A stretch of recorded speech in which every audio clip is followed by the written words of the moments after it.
Yeah. Hello, everybody. So let's discuss about questions that were asked in your daily quiz on the which was given to you in the third week of July for engineering mathematics subject. Okay, so interesting questions here. First question is from the vector calculus. They have mentioned that you are supposed to use the divergence theorem and find the value of the surface integral f bar dot eta ds, where f bar is given as a 3D vector field and S is the surface area of a cylinder, y square plus z square equal to 4 bounded between planes x equal to 0 and 2. Okay, so first let's understand what is this surface of a cylinder, because if you understand that, then the rest of it is easy. So let's consider this as your 3D Cartesian plane or system. Then y square plus z square equal to 4 is a circle, okay, like this, centered at the origin and radius of 2.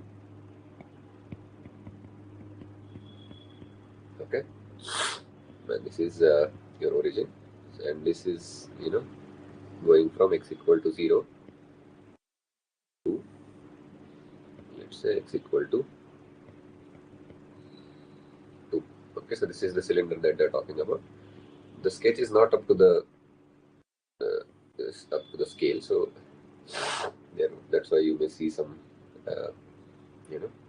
rough sketch, but you get the idea, right? This is the cylinder, and eta bar is nothing but the unit normal to the surface on each surface. Okay, the two flat circles and one curved cylindrical surface, like that. Okay, and then you are supposed to evaluate f bar dot eta cap ds on this for this cylindrical kind of surface. Okay, but this is doing the surface integrals along these three surfaces, two circles and one curved cylindrical surface, is not a good idea or not an easy idea. So that's why in the question itself they have mentioned use divergence theorem. In many exams, or specifically GATE exam, 1 second.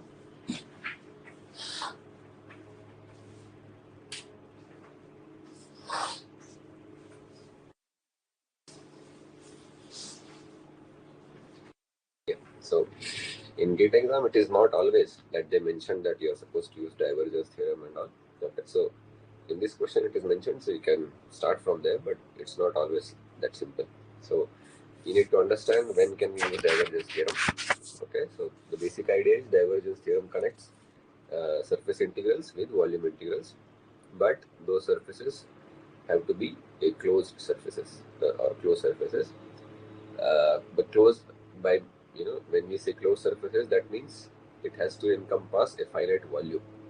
Okay, open surfaces means they are not encompassing any finite volume or enclosing any finite volume. Okay, so that is the basic difference. And then you have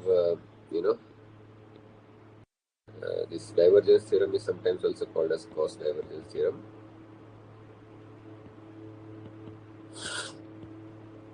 Okay, so in this case, as I said, it connects surface integrals, closed surface integrals, with volume integrals. So in that case, you can write this f bar,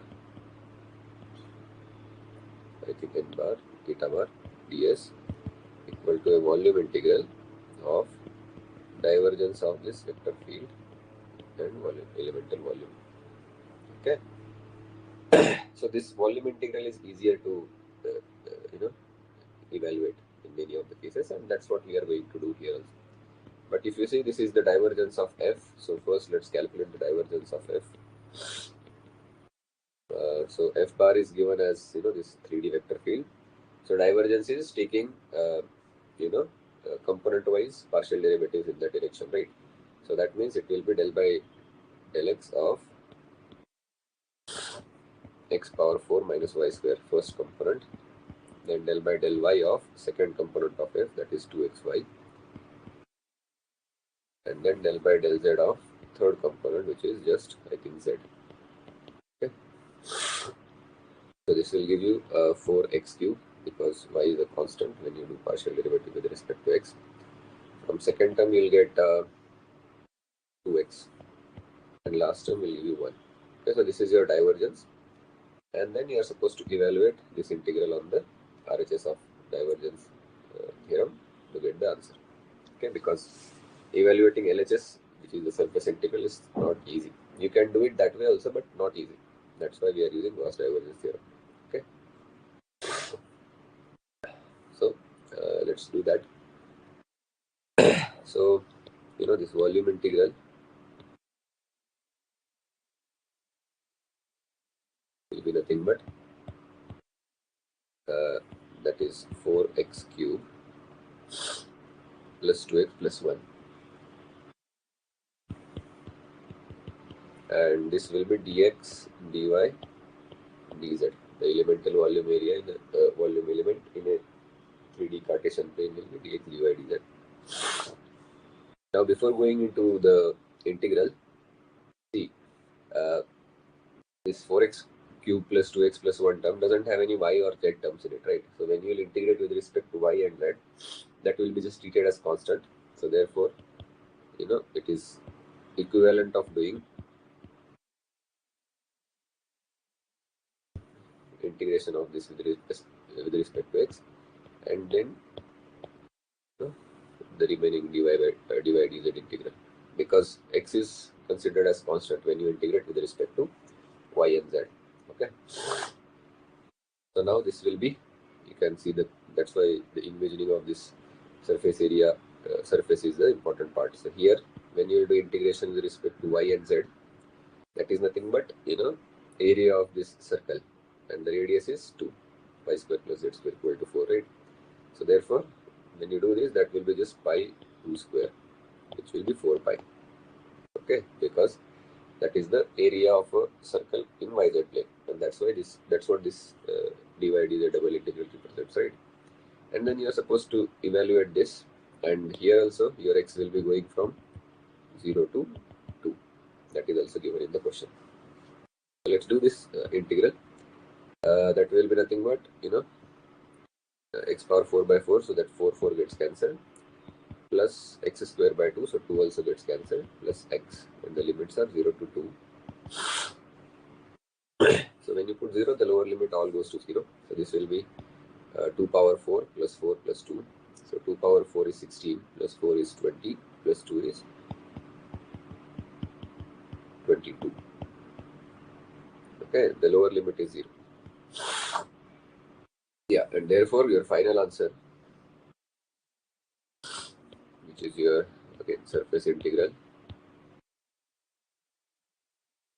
which we are evaluating using the divergence theorem, is nothing but 22 into 4 pi, that is 88 pi unit square. Okay, or square units, whatever you want to write.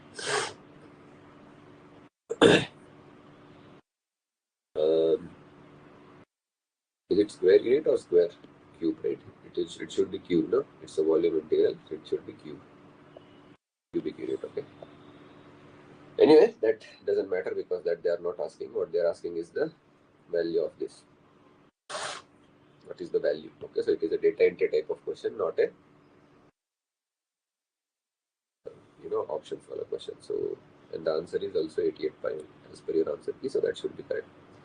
I think there was a typo here when I solved this question. This z was missing, so it was only, I think, 2k they had written instead of zk. So if you do that, you'll get, I think, 80 pi as the answer, but I think that was a typo. So take it the third component of f as z k, then you should get the 88 pi answer. Okay. So it's a classic question of Gauss divergence theorem, asked in many places in your GATE exam also. Okay. Now let's move on to the next question. So here they're giving you a v vector, and that is a unit vector, and it's parameterized with some parameter t. Okay, and then you are supposed to evaluate v bar dot dv by dt. So first derivative of the vector, unit vector, and then you have to take the dot product with its you say derivative, first derivative with it. Okay, and see what happens.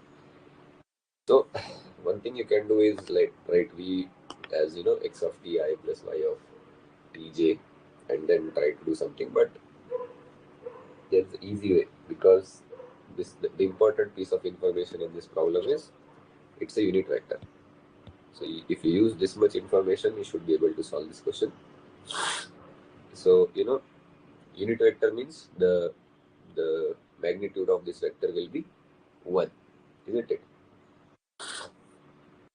For a unit vector,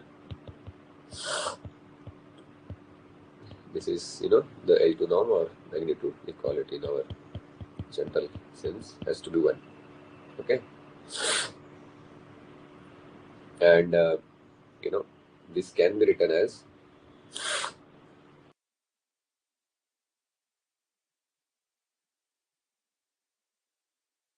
taking a dot product of this given vector with itself.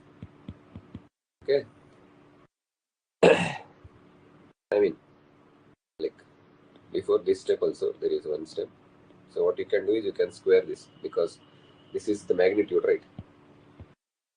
So you can square it also. So the this you can write as a square, it remains the same thing. And then there is a property of dot product, that if you take a dot product of the vector with itself, that will give you square of its magnitude. Okay, so therefore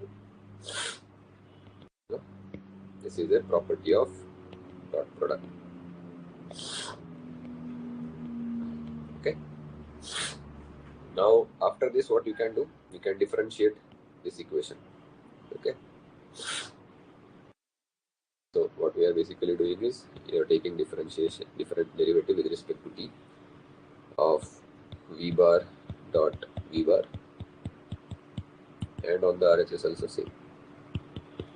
So this is a constant, so derivative will be 0, so RHS becomes 0.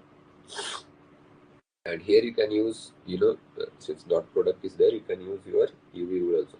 Okay, because we want the derivative terms, right?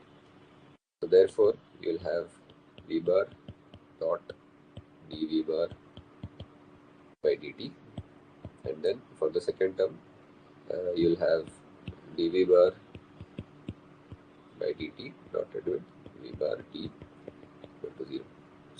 And if you see, these both terms on the LHS are same thing. Okay, so therefore you can just add them. So 2 times the vector dot producted with its first derivative equal to 0. Okay, and then you can see the answer, because this 2 will get cancelled anyway. 0 by 2 is still 0. So therefore the final answer is, when you take a dot product of a vector with its first derivative, it is 0. That also means, it's also one of the standard results that this can be also interpreted, because they can give you as a statement question also in some other places. So this can also be interpreted as in a sentence form, that derivative of a unit vector is always orthogonal to the vector itself. Okay, so this is also one of the property of unit vectors. In this question, they have asked you to get the dot product between them. Orthogonal means they are, whenever they intersect, they will intersect at 90 degrees perpendicularly. Okay, and that's the property of dot product. Okay, when 2 vectors are orthogonal to each other, their dot product is 0. Okay, so this was a very innocent looking question, but since it's a data entry type of question, it's difficult if you don't start with this point. Okay, if you start with the defining v bar as x plus y xi cap plus y j cap, and then start from there, it's difficult. Okay, because in that case you have to take x square plus y square root is equal to 1, and then do the next things, right? Anyway, you can get it that way also. It's not like that this is the only way. But the question, the thing is, this is the easier way, because this directly gives you the desired answer. Okay. So yeah. one thing is when you have dot products and when you take the derivative, you can do it like a normal UV rule of differentiation also. Okay, so let's move on to the next question.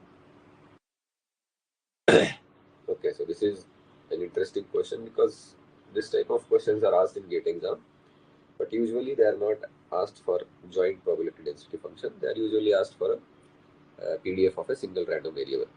Okay, but this is, the idea still remains the same, that the joint density or the probability density function or joint probability density function always represents the cumulative sum of probabilities that the random variable can take over all the supports or all the input values. So here x is the input variable.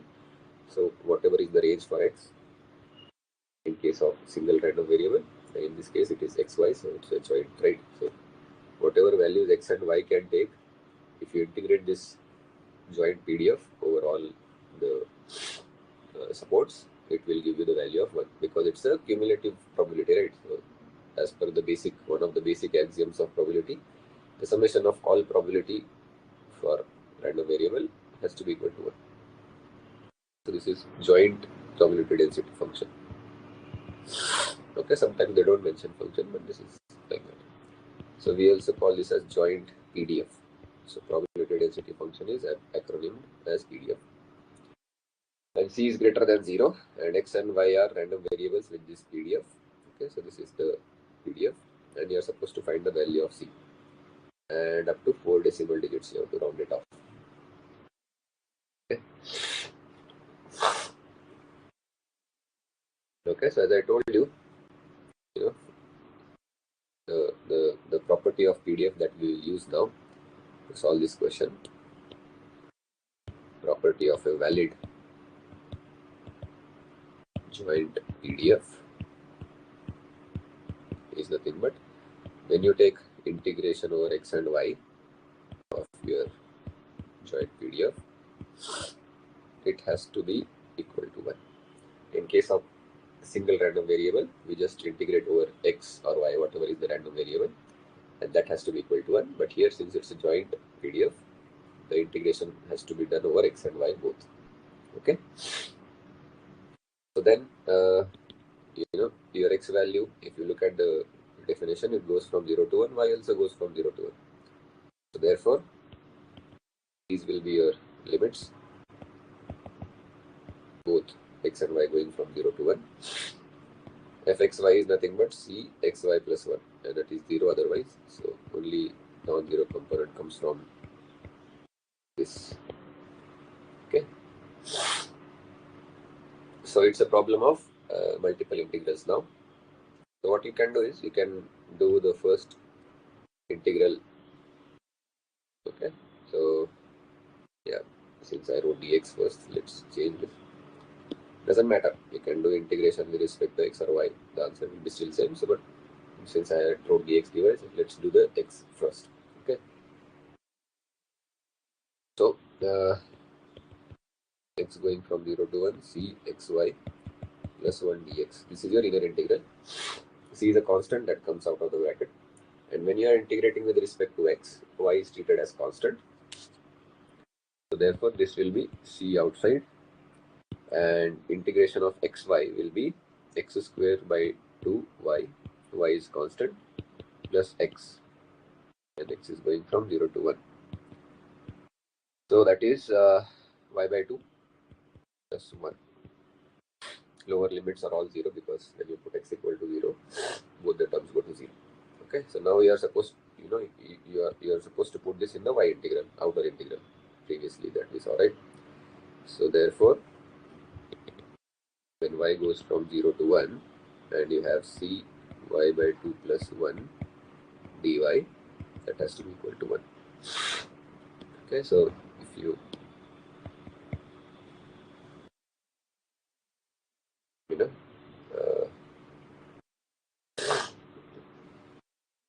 now c is also constant, so comes out of the bracket or integration. So this will be y by 2 integration is y square by 4. Okay, so this will be y square by 4 plus y, and the limit is 0 to 1. this has to be equal to 1. Okay. So what does that give you? If you put y equal to 1, that will be 1 by 4 plus 1, 5 by 4, and lower limit is 0. So therefore c into 5 by 4 is equal to 1. So therefore c is 4 by 5, 0.8. Okay, and they are saying 4 decimal places, so you can write it as 0.8000. But as far as I remember, the gate interface, I think, just ignores the zeros. But anyway, you can write it. And what else? The condition was c has to be greater than 0. So all these conditions are satisfied. So therefore, the value of c for this f of xy to be a valid joint PDF has to be equal to 0.8. Okay. And yeah, it is also correct answer as per your answer. Okay. So this is a very common type of question. In previous quizzes also I saw this kind of questions. Okay. So that was in the context of a single random variable PDF, but here it was a joint PDF. So now let's move on to the next question. So it's a probability question. You can solve it by defining a random variable also, but we'll do it in a simple way. Okay, so what they are saying is there is a exam in which you have 5 questions. Each question has 3 alternatives. Okay.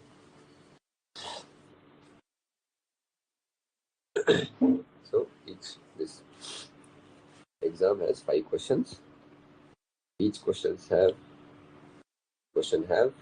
3 alternatives. Exactly one is right. So single option correct questions these are. The probability that a student will get 4 or more correct answers just by guessing. Okay, so that's an interesting question, and then you have options. So you can take the help of options also and solve this. I mean, whatever you want to do, it's up to you. Okay, so now, one second.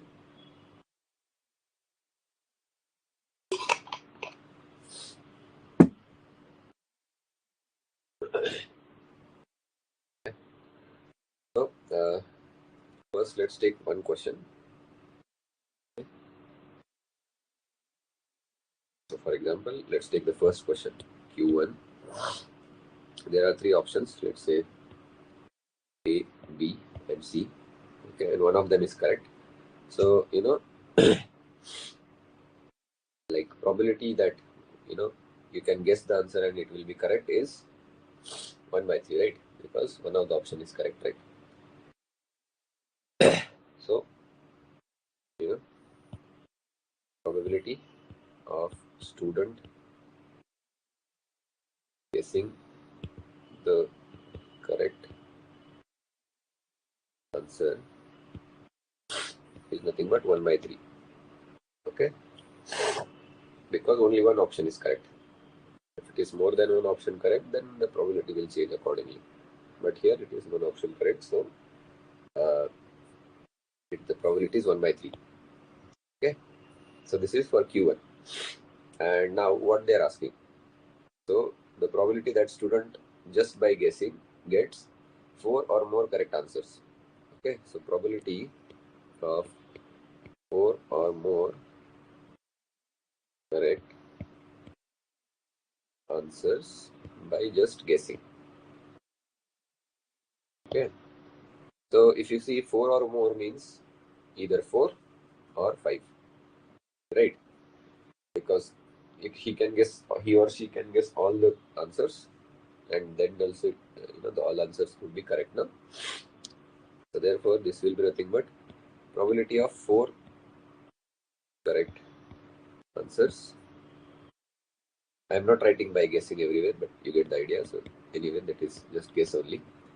And then probability of 5 correct answers. Okay, so we are talking about guessing only, so no need to write it explicitly everywhere.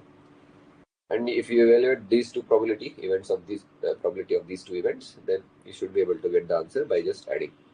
Okay. So now the easier one to do is the last one, where all the answers are correct. Okay, so for example, if you have 5 questions, right? Let's say Q1, Q2, Q3, Q4, and Q5. So first question has to be correct by guessing, so the probability will be 1 by 3. Second for same, the same for second, same for third, and all. So because all questions have to be guessed correctly, so the probability of each question is 1 by 3. So for all questions, the probability will be multiplied by 1 by 3 5 times. Okay, so that will be 1 by 3 power 5. Okay, I'm writing in this fashion because the options are in this fashion. So this is the probability of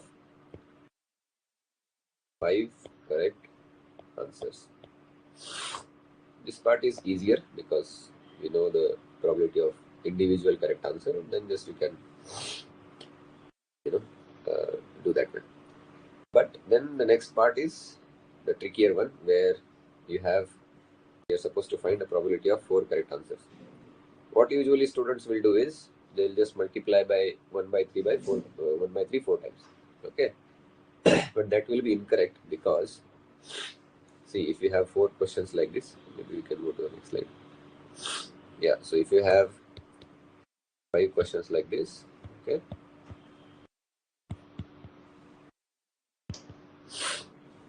then let's say you answered the first question correctly. You are supposed to answer only 4, right? So let's say you do 4 correct and the last one you guess, but that is incorrect. Okay, so this is 4 correct case. And the last one you guessed it, but it was incorrect. Okay. Okay, so this is 1 incorrect. The probability of this will be 1 by 3, like you have to multiply all these. So this will be 1 by 3 power 5 in 4 into 2 by 3, right? That is nothing but 2 by 3 by power 5. But this is, the case where the Q5 was wrong or incorrect. So, there could be like any question could be incorrect, right? Any one of them has to be incorrect, no? So this is the case where Q5 was incorrect. So another case could be where the question Q4 is incorrect. Other 4 remaining questions are correct by the student, even if they are guessing the answer. Okay. Similarly, Q3, Q2, like that. So there are 5 cases. So therefore, the probability of 4 correct answers is not only 2 by 3 power 5. It is 5 into 2 power 3 by 2 by 3 power 5. Why? Because Q5 could be incorrect, Q4, Q3, Q2, and Q1 can also be incorrect because the condition is 4 has to be correct. Which 4 of them, they have not explicitly told. So, like that, you have to take 5 cases. Okay, and therefore this will be 10 by 3 power 5. This is a very interesting concept. Okay, they ask this question every year for various branches, they ask, not for only aerospace or mechanical. But I have seen such questions they ask every year for various branches. Last year, I think in XC paper, this kind of question was there, in which they had said that A and B played 3 chess matches and certain things were given, but they had not mentioned which matches A won or lost. So you are supposed to take care that factor also into account. Okay, you can't just take one case and say that is the only case. Okay, but on the other hand, sometimes they will mention that, for example, in this context, the same question, they can mention that the student answers first 4 questions correctly, and in that case, the probability of 4 correct answers will be just 2 by 3 power 5. But if they don't mention that the first question, the last question is incorrect explicitly, that means any one of them could be incorrect, and then you are supposed to take 5 because there are 5 questions. So there are 5 cases of one incorrect answer. Okay, so therefore, the total probability or the final answer, this probability of 4 or more correct answers, 4 or more correct answers by guessing would be the summation of these two. The first one is 1 by 3 power 5. Second one is 10 by 3 power 5. The total will be 11 by 3 power 5. Okay, so for example, if you miss this 5 factor, then your answer will be 2 by 3 power 5. But that will be not in any of the options. See, so the option is C, correct answer. But even if you had made a mistake in the second case where you are supposed to calculate the probability of four or more, four correct answers by guessing, you would have gotten the answer 2 by 3 power 5. But since that is not in the options, you should be careful what you are missing.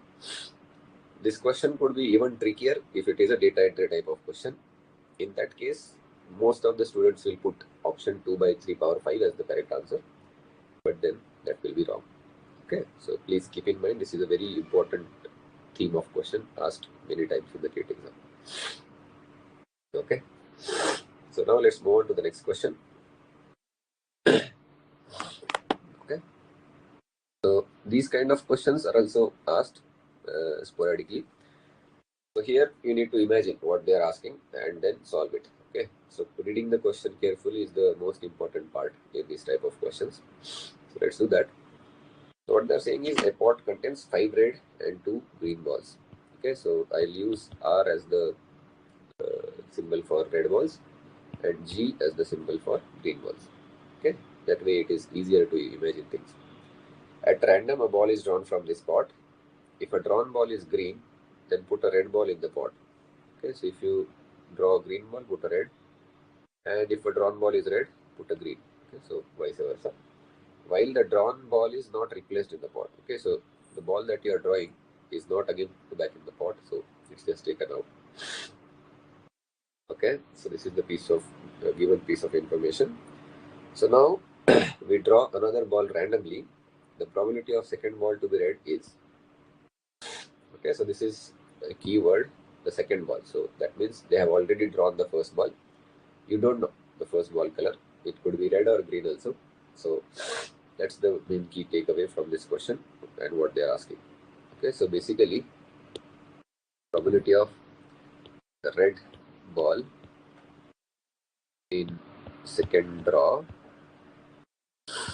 will be nothing but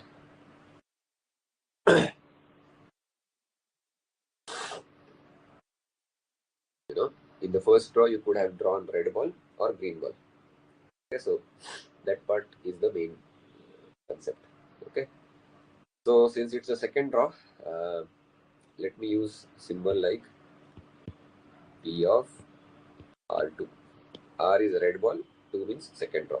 Okay, so that will be nothing but equal to probability of getting the red ball in the second draw given you got red ball in the first draw itself, or you could have gotten red ball in the second draw, but in the first draw you got the green ball.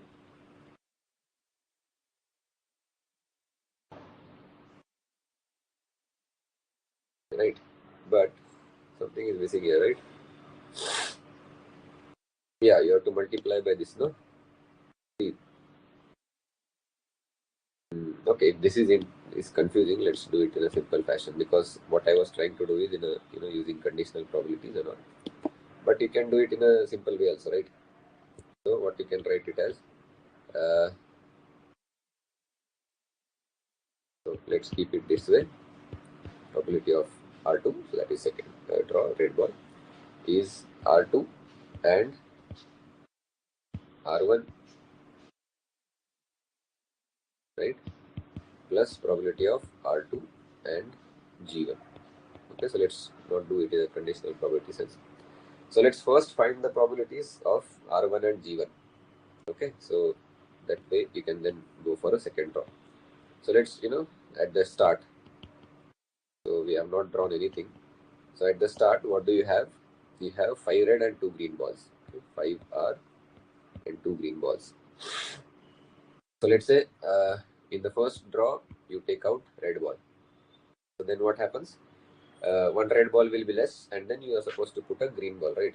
So 5 red balls will become 4 red balls here, and 1 green ball will be added. So that will be 3 green balls. Okay, and then probability of getting a red ball in the first draw.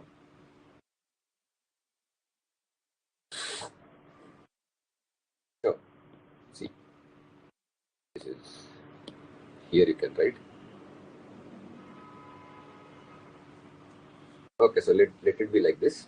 So maybe we will go to the next slide. So probability of getting a red ball in the first draw. So initially only there are 5 red balls and 2 green balls. So probability will be 5 by 5 plus 2, 7. Right. And then the next event, when you take out the red ball and put one green ball, so this is your, you know, after first draw. This is the condition. And let's say you got another red ball in the second draw. In that case, you will reduce one red ball and one green ball will be put. Okay, so this is after second draw, right? So now, what is the probability of getting a red ball in the second draw?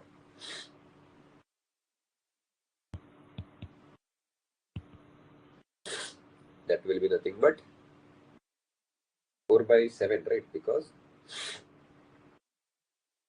you reduced one ball, right? You reduced one red ball and then one green ball was increased now. So therefore, the probability of getting second red ball after, when you do the second draw is nothing but equal to 4 by 7, because this is the case I'm talking, because there are only 4 red balls out of total 7 red balls.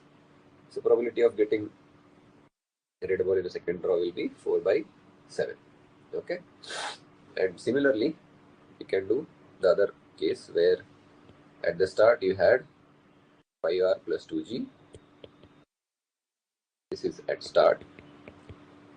And let's say you got a green ball in the first draw. So in that case, what will happen? One green ball will be reduced and one red ball will be added, right? So this is after first draw. Okay, so therefore, the probability of getting a green ball in the first draw will be 2 by 7, because there were only 2 balls at the start out of 7. So that is PG1. And let's say you take a second draw, that also you get a, no, we want a red ball, not second draw game. So this is what we are trying to do, right? So in that case, one red ball will be reduced. So this will become 5R and one green ball will be added. So basically you come where where you started. So after second draw, you are back to the original composition of red balls and green balls. So in this case, what is the probability of getting a red ball when you have a green ball in the first draw is nothing but 6 by 7, isn't it? See, technically, I should not write it this way, otherwise it's confusing. So, the more correct term will be R2, because this was, R2 given R1. So R1 has already happened. So in that case, it is 4 by 7. Similarly, in the second case, the first draw is already green one. So that will be 6 by 7. Okay, so this is the correct representation. Okay. And then for, finally what you want, R2 after R1. Okay, so this will be, instead of and, you should write R2 after R1 and R2 after G1. Yeah, then it makes sense. Okay, so therefore, mathematically, if you want to write, you can write P of R2, probability of getting red ball in the second draw, as probability of R2 conditioned on R1. That means, R1 has already happened. Then what is the probability of R2? But here supposed to multiply by R1 here. Okay, and then probability of R2 that given G1 already happened multiplied by probability of G1 in the first one. Okay, so this is called as addition principle. We use this in the base theorem as the denominator. So therefore, what is PR2 by R1? That is 4 by 7 and 5 by 7. And here R2G1 is 6 by 7 into 2 by 7. Okay, so that is 20 plus 12 by 49. That is 32 by 49. Okay, so what is the options? Yeah, so the D option is the correct one. Yeah, and it matches with your answer here. Okay, so interesting question, but you can draw such pictorial representation that will be easier to that will help you in solving this problem. Okay, so this is one of the classic questions, and I think the next question is also similar to this. But here the thing is, in this question what they are saying is a bag contains 4 red and 6 black balls. So 4R, 6B. A ball is drawn at random. Okay, its color is observed, and this ball along with 2 additional balls of same color. Okay, so this ball along with 2 additional balls of same color are returned to the bag. Okay, so if now a ball is drawn at random from the bag, the probability of this ball is red is, okay, so the ball is red. So they are not saying like second draw or first draw, right?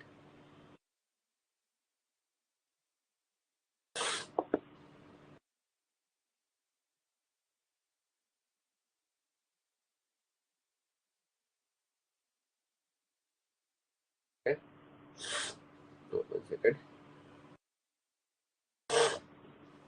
Yeah, so see, the thing is, in this question, what I was thinking is they may be asking what is the probability of drawing a red ball in the second draw.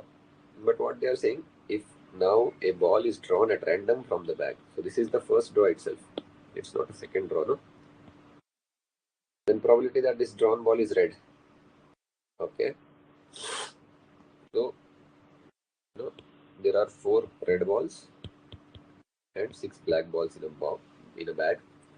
So what they are asking is, if you draw a red ball in the first draw itself, what is the probability of that event? So that is the easier question that they are asking. No? So if you draw a red ball, what they are saying is you are supposed to put 2 more red balls along with the first. So this will become 4 plus 2, 6 red ball and 6 black balls, because nothing is changing in the context of black balls. So this is just, if you get a red ball in the first draw, at the this is at the start and this is after first draw. What I was expecting that they will ask you what is happening after second draw and something like that, but they are not. Okay, so this is a simple question. So what is the probability of getting a red ball in the first draw itself? See, there are 4 red balls and total balls are 4 plus 6, 10. So that is 2 by 5. Okay, so that should be the answer. Okay, that is also given as per your answer key. But this is the easier question that they are asking. The tougher question will be the same that we discussed previously, that what is the probability of getting a red ball in the second draw. So let's do that just for the sake of exercise, because this is done. This is complete. Let's do the second case where you are supposed to find the probability of red ball in the second draw. Okay, so the same question which we analyzed in the first in the previous question. Okay, so let's do that. This will be a good practice. Okay, so there are 4 red balls, 6 black balls. Let's say you draw a red ball initially in the first draw, then you put it back, right, along with the 2 red balls. So this will become 6R plus 6B. And let's say again you do the second draw and you draw another red ball. So in that case, the 5 red balls are there. Okay. So that will be 6 plus 2, right? Let me just check whether they are putting the ball back or not. Yeah, this ball along with the 2 additional balls are written. So basically, it will be 5 plus 3, 8. So then now there will be 8 red balls and 6 black balls. Okay, so probability of getting a red ball in the first draw is 4 by 6, 4 by 10, that is 2 by 5. We already did that. Probability of getting a red ball in the second draw, conditioned on the probability that R1 has already been done, that will be 6 by 12. Okay, so that is 1 by 2, because there are 6 red balls and 6 black balls. Okay, and similarly, let's say you get a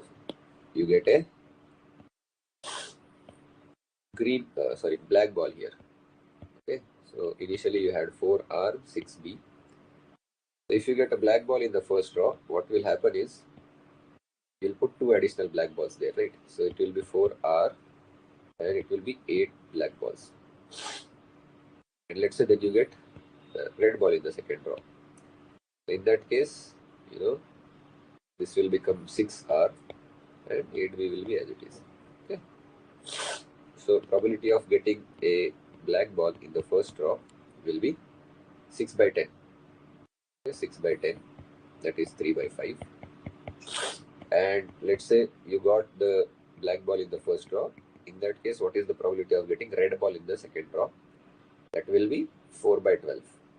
4 by 8 plus 4 is 12. Yeah, this will be 4 by 12. That is 1 by 3. Okay, and then,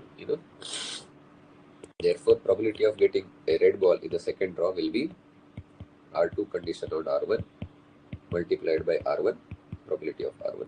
And similarly, R2 conditioned on G1 multiplied by probability of G1. Okay, so then just you have to plug the values. It is half into 2 by 5 plus this is, it is B actually, not G, because it's not a green ball they're talking about now, it's a black ball. So that will be 1 by 3 into 3 by 5.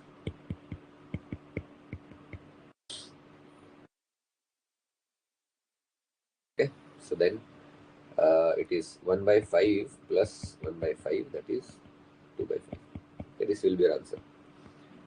Okay, this is not that is asked in the question, but I just thought we'll solve this. Okay, and I think this is the last question in this quiz. Yeah. Okay, so with that we'll stop and see you next time. Okay, bye.